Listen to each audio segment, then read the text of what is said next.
سڑک پر گاڑی چل رہی تھی جس میں طاہر ڈرائیونگ کر رہا تھا۔ وہ کسی سے فون پر بات کر رہا تھا۔ ٹھیک ہے، میں تھوڑی دیر میں پہنچ رہا ہوں، تمہیں گھبرانے کی ضرورت نہیں ہے، اور ویسے بھی پیشنٹ کو میں بھی دیکھ سکتا ہوں۔ ٹھیک ہے، میں سارا سامان لے کر جا رہا ہوں، تم ایک کام کرو، پیشنٹ کو تھوڑی دیر کے لیے اینستھیسیا دے دو، تھوڑی دیر آرام کے بعد ہم لوگ آپریشن شروع کر دیں گے۔ اس نے اب فون کاٹا تھا۔ اس نے فون کو سائیڈ کر کے میوزک سسٹم آن کیا تھا۔ کافی دیر وہ کوئی گانا سن رہا تھا اور اس گانے میں جھوم رہا تھا۔ اسے یہ نہیں یاد تھا کہ وہ ڈرائیونگ کر رہا تھا۔ اچانک سے ایک گاڑی نے اس کی گاڑی کو ٹکر ماری تھی۔ گاڑی پلٹ کر چکنا چور ہو چکی تھی۔ خون سے لت پت ایک ہاتھ ڈرائیونگ سیٹ سے باہر نکلا تھا۔ ایمبولینس کا دروازہ کھولا گیا تھا۔ اس میں سے اسٹریچر پر لیٹے ہوئے شخص کو نکالا گیا تھا۔ فوراً ہی اسے ہاسپٹل کے اندر لے جایا گیا۔ جلدی سے اسے ہاسپٹل کے آپریشن تھیٹر میں لے جایا گیا تھا۔ اس کا آپریشن جان کرنے والی تھی۔ جان آپریشن تھیٹر میں آئی تھی۔ وہ اس وقت آپریشن کر رہی تھی۔ زخم کافی گہرے تھے، خون کافی بہہ چکا تھا۔ وہ روئی کے ذریعے خون پوچھ رہی تھی۔ کافی دیر سے اس کا آپریشن چل رہا تھا۔ خون تھا کہ رکنے کا نام ہی نہیں لے رہا تھا۔ بہت مشکل کے بعد اس کے خون کو روکا گیا تھا۔ وہ آپریشن تھیٹر کے باہر آئی تھی۔ اس کے ساتھ ایک نرس تھی۔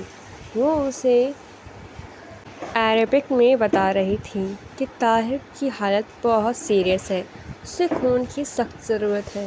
طاہر کا بلڈ گروپ او نیگیٹو جو کہ بہت مشکل سے ملتا ہے۔ وہ نرس کی ہر بات کو سن رہی تھی۔ اس نے ہر جگہ او نیگیٹو خون کے بارے میں پوچھ لیا تھا، پر خون کہیں پر بھی اویلیبل نہیں تھا۔ تبھی اسے یاد آیا تھا کہ دالیہ کا گروپ او نیگیٹو ہے۔ اس نے ترنت ہی دالیہ کو فون کیا تھا۔ دالیہ اس کے بلاتے ہی وہاں پر آ چکی تھی۔ جان نے اسے ساری باتیں بتا دی تھیں۔ دالیہ کو روم میں لے جایا گیا تھا اور بلڈ ڈونیٹ کروا رہی تھی۔ رات کا پہر تھا۔ دالیہ ابھی بھی طاہر کی خدمت میں مصروف تھی۔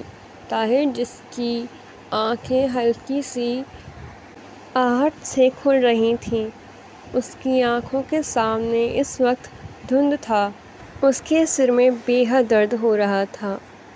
اس نے ایک ہاتھ سے اپنا سر پکڑ رکھا تھا۔ آہستہ آہستہ اس نے دوسری جانب دیکھا تھا۔ دالیہ اسے ہی دیکھ رہی تھی۔ دالیہ نے اسے دیکھ کر کہا، کیسا محسوس کر رہے ہیں آپ؟ کیا آپ کو کچھ محسوس ہو رہا ہے؟ طاہر نے آنکھوں کے اشارے سے ہاں کہا تھا۔ وہ جا رہی تھی تو طاہر نے بڑی مشکل سے روکا تھا۔ رکو، کہاں جا رہی ہو؟ مجھے پیاس لگی ہے۔ اس کے کہنے پر دالیہ واپس اس کی جانب آئی تھی۔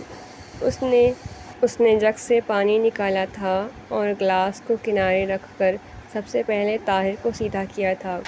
اس نے بیڈ کا ریموٹ اٹھا کر کچھ بٹن دبائے تھے اور بیڈ سیدھا کیا تھا۔ اس نے طاہر کی جانب آ کر گلاس لیا اور طاہر کے منہ کی جانب بڑھایا تھا۔ طاہر نے بھی گلاس کو منہ سے لے کر پانی پیا تھا۔ اتنے میں مشین سے آواز آئی تھی۔ وہ آواز بی بی کر رہی تھی۔ اس میں پلس تیز ہونے کا دکھا رہا تھا۔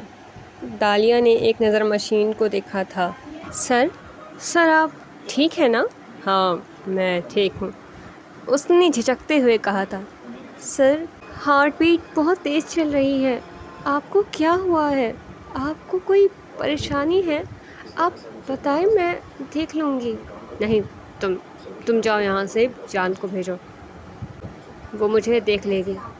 اس کے کہنے پر وہ خفگی سے اسے دیکھ رہی تھی۔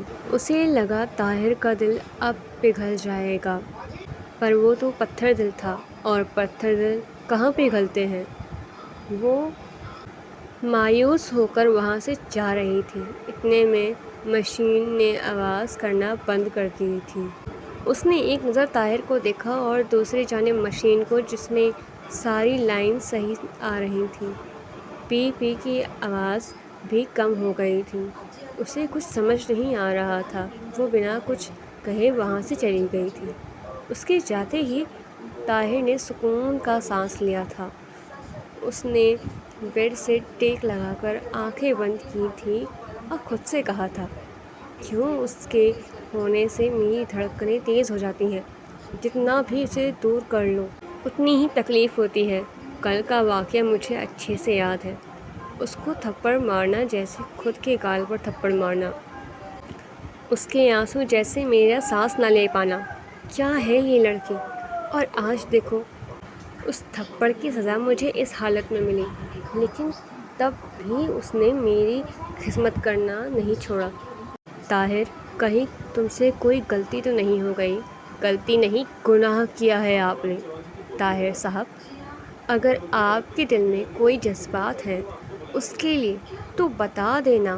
وہ جو آنکھیں بند کر کے وہ سب خود سے کہہ رہا تھا، تبھی کسی نے اس سے کہا تھا۔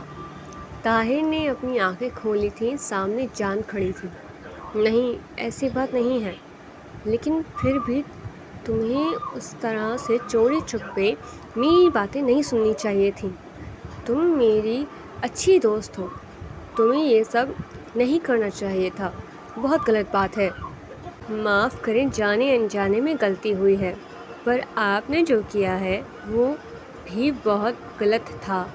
میری دوست ابھی بھی آنسو بہا کر گئی ہے۔ آپ نے بہت غلط کیا ہے، آپ کو سوچنا تھا۔ ڈالیا کیا محسوس کرتی ہے؟ مان لیا آپ کو اس سے کوئی محبت نہیں ہے، پر آپ اس سے دوستی تو کر سکتے ہیں نا؟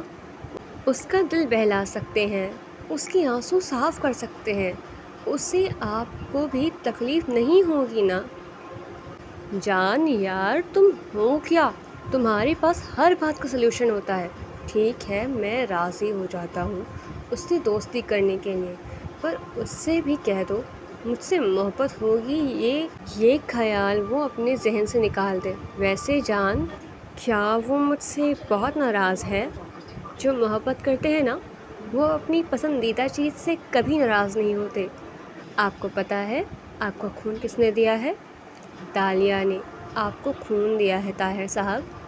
بہت نیک لڑکی ہے، وہ کبھی کسی کے بارے میں برا نہیں سوچتی ہے۔ ہاں، تھوڑی جھلی ہے، پر دل کی بہت صاف ہے۔ بعض وقت ہم انسان کو پہچاننے میں غلطی کر دیتے ہیں، پر جب اس غلطی کا احساس ہوتا ہے تو خود میں ہی کانٹے چبھنے لگتے ہیں، اور جب وہ شخص ان کانٹوں کو نکال کر اس کے سینے پر مرہم لگاتا ہے تو ایسا لگتا ہے جیسے ساری کائنات نے اس ایک شخص کو اتنا بہتر بنا دیا ہے کہ اس کے سوا اس سے اچھا اس پوری کائنات میں کوئی نہیں ہو سکتا۔